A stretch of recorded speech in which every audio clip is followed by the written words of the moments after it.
एक राजा बहुत बलवान था। उसने अपने शत्रु पक्ष के राजा का नाश कर दिया। उसका अकेला लड़का था और उसकी मां। अब हर समय शत्रु पक्ष का राजा इस चाल में रहता था कि उस बालक को मार दें तो निष्कंटक अधिकार। और उसकी मां बड़ी भागवत थी, रात दिन भजन करती, भगवान से प्रार्थना करती कि भगवान मेरे बालक की रक्षा करना। और भगवान के जो सिद्ध संत होते हैं भगवत स्वरूप होते हैं।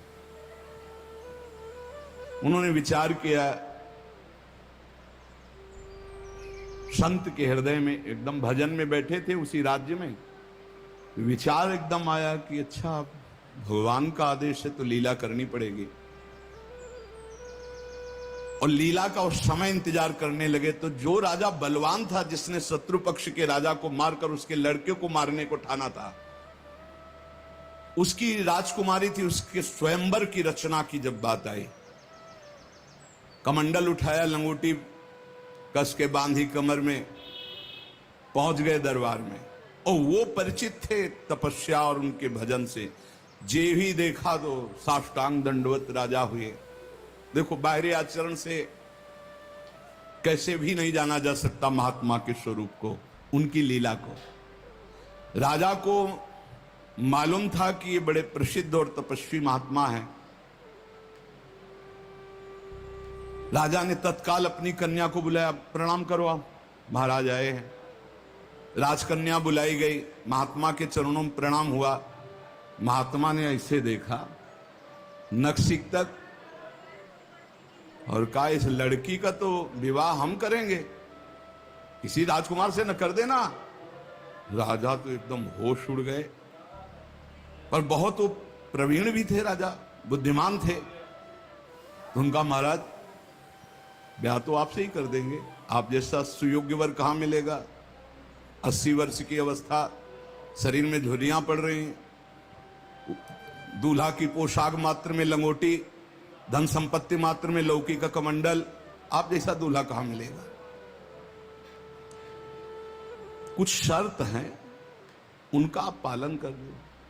गए, अपने तिजोरी से इतने बड़े बड़े मोती 2 लाए।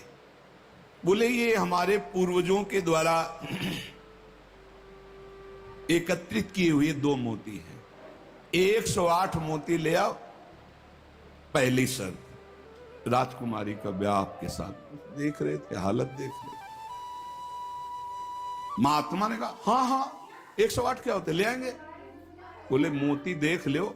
बोले, लाओ, जब साथ रहेंगे तो उसी नाप के ले आएंगे।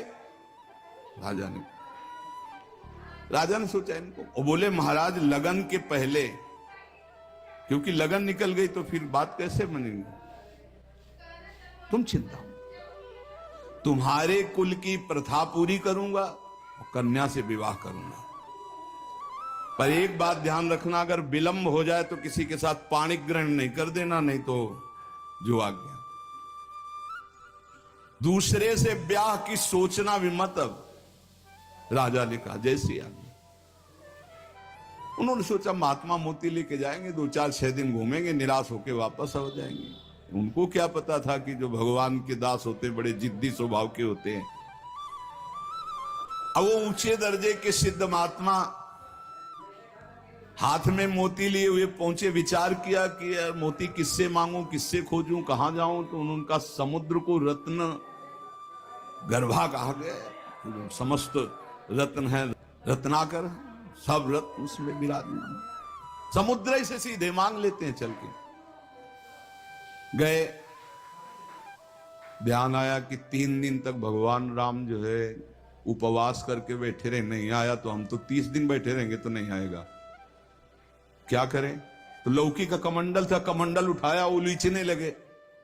1 दिन 2 दिन 3 दिन लगातार, और खूब नाम जप भगवान का। हर कमंडल में नाम जप करके, मंत्र जप करके जल उलीचने लगे। नाम का प्रभाव, समुद्र के हृदय में जलन पैदा हो गई।